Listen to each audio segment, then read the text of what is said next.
is a very fluid situation, of course, but I suppose we should talk about us first, RT International. Your reaction to the news that the proposal is that it's taken off air in Europe? Well, that's very sad, because this was one of the few channels that Russia had to express its views and provide an alternative, one of many alternatives that are needed, to the party line that we heard from von der Leyen and we've heard from Washington. The public then is deprived of thinking matter. But I'm more concerned about the placing of the Russian nuclear and other strategic assets on full alert, because this takes us to the level of danger that we experienced in 1962 in the midst of the Cuban Missile Crisis. This is not an unprecedented act for these systems to be activated, but it is a very worrisome development, because it puts the fate of the world. In practice, what does it actually mean? It actually means that our leaders, or our pretended leaders, in Europe and in Washington, have collective amnesia. Either that, or they never studied history. Because as in the States, every December 7th is celebrated as Pearl Harbor Day, and everyone weeps for the losses and forgets entirely how and why Pearl Harbor came about. It came about from circumstances not so very different from what we're seeing today. It was the result of economic boycott and economic pain inflicted on Japan, which became intolerable, so that an economic war became a kinetic war. We are at that point today, and I think that it's time that people opened their books of history and looked how one becomes the other.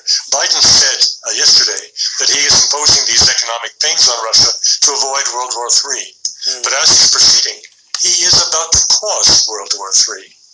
And he should pay attention if he has any advisors who know something about history. Now, obviously, Mr. Blinken is not one of those advisors, but there are, fortunately, in Washington, one or two who know something about the way the world works. And Mr. Burns, the head of the CIA, is one of them.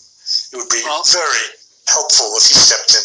Well, of course, the position is the White House says Russia's reacting to a threat that doesn't exist.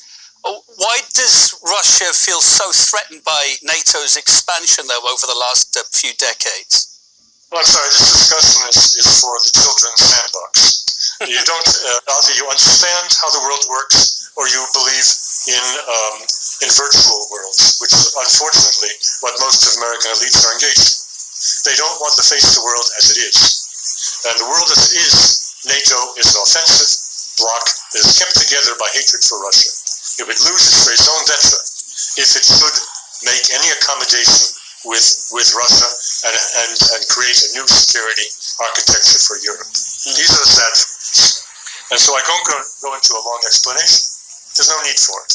Either you understand that white is white and black is black, or you don't want to face the facts. There are talks hoped to happen tonight on the Belarus border.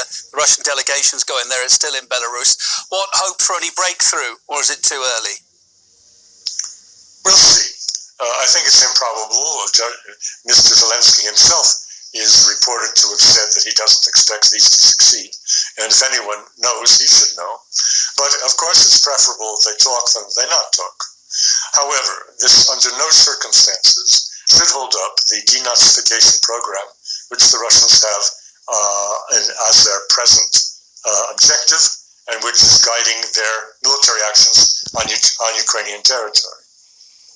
Okay, we'll leave it there for now. Political analyst Gilbert Doctorow, thank you.